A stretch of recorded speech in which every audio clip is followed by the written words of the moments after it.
حضرت عائشہ رضی اللہ عنہا بیان کرتی ہے کہ رسول اللہ صلی اللہ علیہ وسلم کے زمانے میں ایک بار عید الاضحیٰ کے موقع پر دیہاتوں کے لوگ بہت زیادہ آ گئی تو رسول اللہ صلی اللہ علیہ وسلم نے فرمایا، اپنی قربانیوں میں سے 3 رات کے لیے رکھ لو اور باقی صدقہ کر دو۔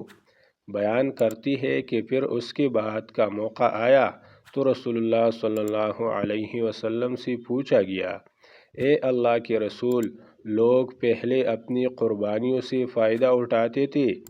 ان کی چربی جمع کر لیتے تھے اور ان کی کالوں سے مشکیزی بنا لیتے تھے۔ رسول اللہ صلی اللہ علیہ وسلم نے فرمایا،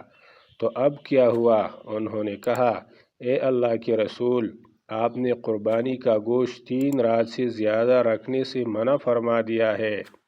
آپ نے فرمایا، میں نے تمہیں اس وجہ سے روکا تھا کہ تمہارے پاس دیہاتی لوگ بہت زیادہ آ گئی تھی، سو تم کھاؤ، صدقہ کرو اور رکھ بھی لو۔